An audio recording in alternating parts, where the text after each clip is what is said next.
अगला श्लोक है नंदीश्वर भक्ति का। त्रिभुवन पतिता लांछन मिंदुत्रय तुल्यमतुल मुक्ता जालम क्षत्रत्रयं च सुबृहद बैडूरी विक्लृप्त दंड मधिक मनोज्ञम। त्रिभुवन पतिता लांछन लांछनम, तीन लोक के स्वामित्व का चिन्ह, तीन लोक के स्वामित्व का चिन्ह अर्थात अधिपतित्व का चिन्ह स्वरूप। इंदुत्रय तुल्यम, तीन चंद्रमा के समान। अतुल मुक्ता जालम, अनुपम मोतियों के समूह युक्त, अनुपम मोतियों के समूह युक्त। सुबृहद बैडूर्य विक्लृप्त दंडम, बहुत विशाल नीलमणि से निर्मित दंड सहित। अधिक मनोज्ञम, अत्यधिक सुंदर। छत्रत्रयम च, तीन छत्र होते हैं। तीन लोक के स्वामित्व का चिन्ह स्वरूप, तीन चंद्रमा के समान,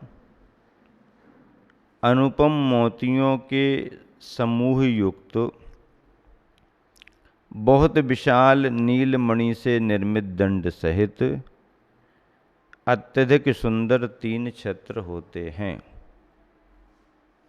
छत्रत्रय प्रातिहार्य की चर्चा यहाँ पर चल रही है।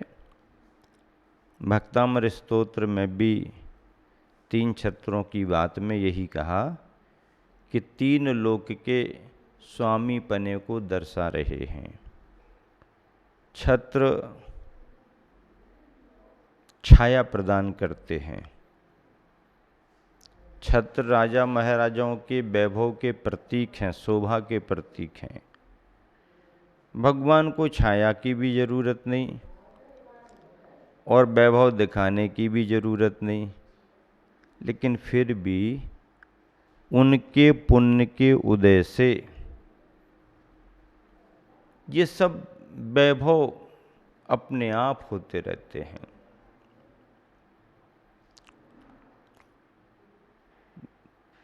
तीर्थंकर प्रकृति ऐसी पुण्य की प्रकृति है कि तीनों लोकों में हलचल होती है, तीनों लोकों में हलचल होती है। ऊर्ध्वलोक में हलचल हो जाती है, चतुर्निकाय के देवों में हलचल हो जाती है, मध्य लोक में भी हलचल हो जाती है, अधोलोक में भवनवासियों के यहाँ, व्यंतरों के यहाँ हलचल हो जाती है। नारकियों को भी एहसास होता है, आ नहीं पाते हैं, बात अलग है। ऐसे तीनों लोकों के स्वामित्व के चिन्ह स्वरूप तीन छत्रों की शोभा तीर्थंकरों को बतलाई गई है। कुंडलपुर के बड़े बाबा की कहानी में लिखा है कि महाराजा छत्रसाल ने छत्र चढ़ाया था। बहुत बड़ी बात है। महाराजा छत्रसाल बुंदेलखंड नरेश थे, पन्ना नरेश थे, और उन्होंने अपनी श्रद्धा भक्ति से यह भावना भाते हुए,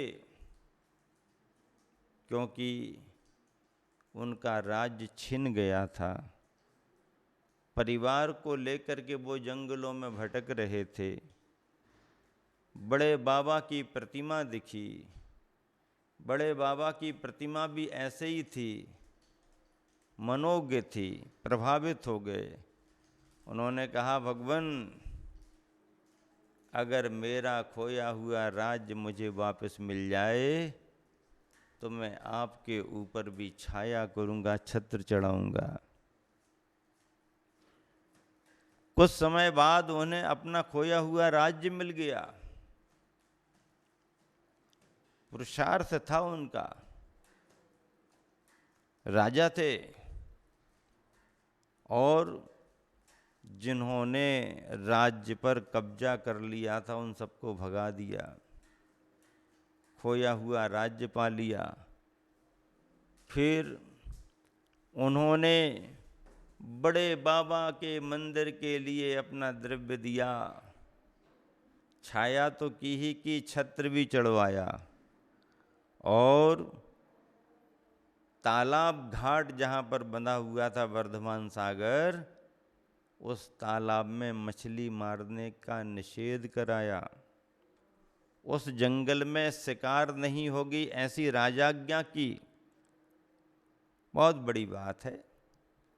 तभी तो क्षेत्र अतिशयों से जुड़े रहते हैं, तभी तो प्रतिमाओं का अतिशय बना रहता है। लोग छत्र चढ़ाने में कितने उत्सुक रहते हैं।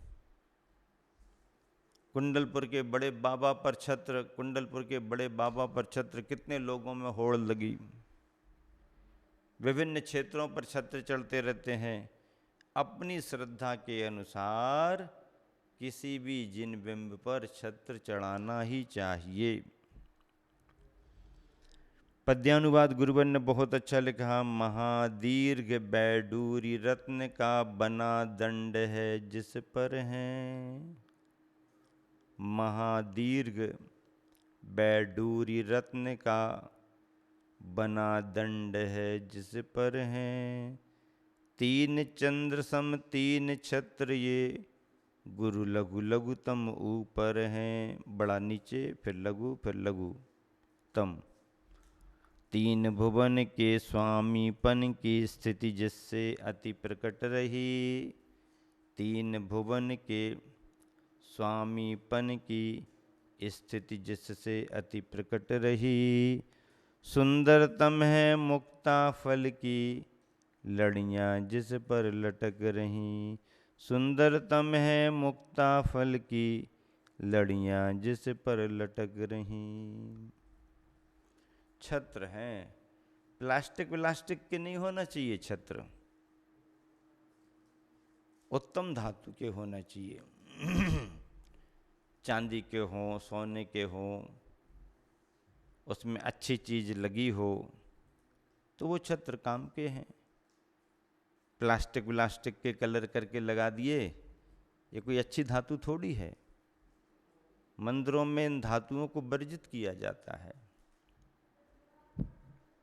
पाषाण की प्रतिमा में पाषाण का ही छत्र बना हो बात अलग है, क्योंकि शिल्प है वो, पाषाण में पाषाण का ही लगा है।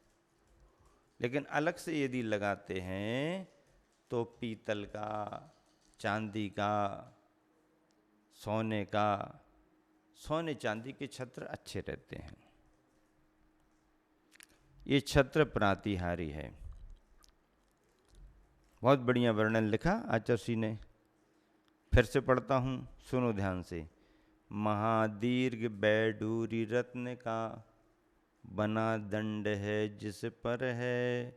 महादीर्घ बैडूरी रत्न का बना दंड है जिस पर है। तीन चंद्र सम तीन छत्र ये, गुरु लघु लघुतम ऊपर हैं। तीन भुवन के स्वामीपन की स्थिति जिससे अति प्रकट रही। सुंदरतम है मुक्ता फल की लड़ियाँ जिस पर लटक रहीं। बहुत बढ़िया। अगला श्लोक है। ध्वनिरपि योजनमेकं प्रजायते श्रोत्र हृदय हारि गंभीरा। ससलिल जलधर पटला ध्वनित म्यो प्रवृत्तांतरासावलयम। श्रोत्री हृदय हारि गंभीरा। श्रोत्री हृदय हारि गंभीरा।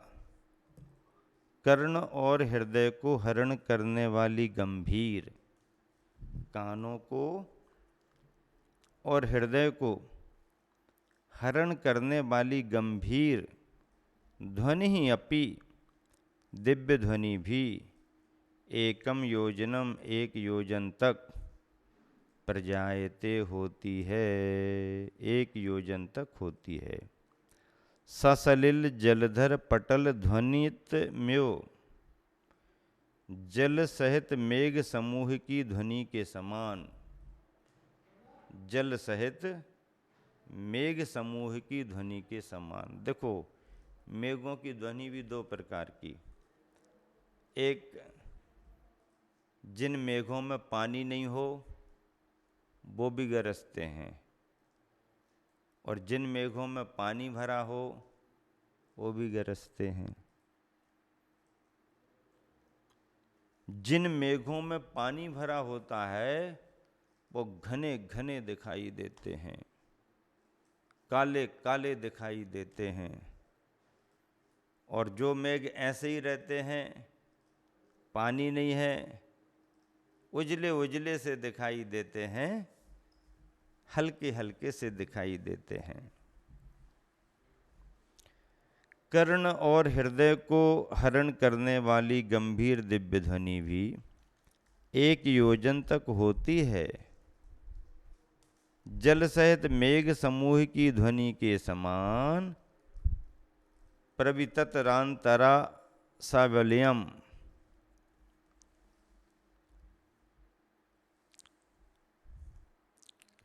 तथा दिशाओं के अंतराल को व्याप्त करने वाली वह ध्वनि होती है। प्रविततांतरांत रासावल्यम, प्रविततांत रासावल्यम, दसों तथा दिशाओं के अंतराल को व्याप्त करने वाली वह ध्वनि होती है। कितना बढ़िया लिखा, देखो। जिनवर की गंभीर भारती श्रोताओं के दिल हरती। कितने बढ़िया पद लिखे हुए हैं। जिनवर की गंभीर भारती श्रोताओं के दिल हरती, योजन तक जो सुनी जा रही अनुगुंजित हो नभ धरती। जिनवर की गंभीर भारती श्रोताओं के दिल हरती, योजन तक जो सुनी जा रही अनुगुंजित हो नभ धरती। जैसे जल से भरे मेघदल, जैसे जल से भरे मेघदल नभमंडल में डोल रहे। जैसे नभ में, जैसे जल से भरे मेघदल नभमंडल में डोल रहे। ध्वनि में डूबे दिगंतरों में घुमड़ घुमड़ कर बोल रहे। ध्वनि में डूबे दिगंतरों में घुमड़ घुमड़ कर बोल रहे। जिनवर की गंभीर भारती, गंभीर वाणी भगवान की, श्रोताओं के दिल हरती, सुनने वालों का मन हर लेती है। योजन तक जो सुनी जा रही, 1 योजन तक फैलाव हो रहा है। अनुगंजित हो नभ धरती, अनुगंजित आकाश और धरती होती है। जैसे जल से भरे मेघदल, जल से भरे मेघदल नभमंडल में डोल रहे। जैसे नभ से भरे मेघदल नभमंडल में डोल रहे। ध्वनि में डूबे दिगंतरों में, ध्वनि में डूबे दिगंतरों में घुमड़ घुमड़ कर बोल रहे। ध्वनि में डूबे दिगंतरों में घुमड़ घुमड़ कर बोल रहे। कितना बढ़िया वर्णन इसमें आया हुआ है। अगला श्लोक है, स्फुरितांशुरत्न दीधिति परिविच्छुरितामरेन्द्र चापच्छायम् ध्रीते मृगेन्द्रवर्यैः स्फटिकशिला घटित सिंहविष्टरमतुलम्।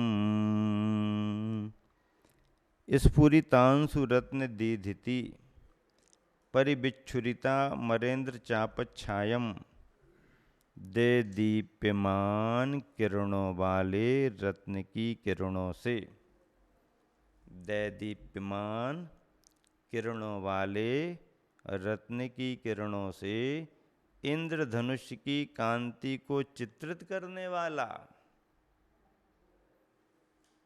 क्या बढ़िया। दैदीप्यमान किरणों वाले रत्न की किरणों से इंद्रधनुष की कांति को चित्रित करने वाला अतुलम, अतुलनीय, अनुपम, स्फटिक शिला घटित सिंह विष्टरम, स्फटिक शिला से बना सिंहासन होता है। अब स्वर्ण सिंहासन की चर्चा चलती है, अब यहाँ पर स्फटिक शिला से कह दिया। स्फटिक शिला से बना सिंहासन होता है, जिसे कि मृगेंद्र वर्यई ध्रियते श्रेष्ठ सिंह धारण करते हैं। उस सिंहासन को सिंह धारण करते हैं। सिंहासन को कौन धारण करता है? सिंह। सिंह जो दिखाए जाते हैं वो पीठिका में रहते हैं। ऐसा नहीं कि सिंह बन गए हैं तो महावीर भगवान की प्रतिमा है। काफ़ी बरस तक कुंडलपुर के बड़े बाबा को महावीर मानते रहे कि ये महावीर भगवान है। क्यों? क्योंकि सिंह बने हैं। तो विशेषज्ञों ने यह सिद्ध किया कि वो सिंह महावीर के चिन्ह नहीं हैं, वो सिंह तो पीठिका में हैं। इसलिए कुंडलपुर की प्रतिमा को पहले जो महावीर भगवान माना जाता रहा, अब आदिनाथ बड़े बाबा के नाम से सभी जन जानने लगे। आदिनाथ बड़े बाबा। तो स्फटिक शिला से बना जो सिंहासन होता है, जिसे कि श्रेष्ठ सिंह धारण करते हैं। सिंहासन, सिंह नीचे लगे हैं, उनके ऊपर आसन। पद्यानुवाद है। रंग बिरंगी मणिकिरणों से इंद्रधनुष की सुषमा ले, शोभित तो होता अनुपम जिस पर ईश विराजे गरिमा ले।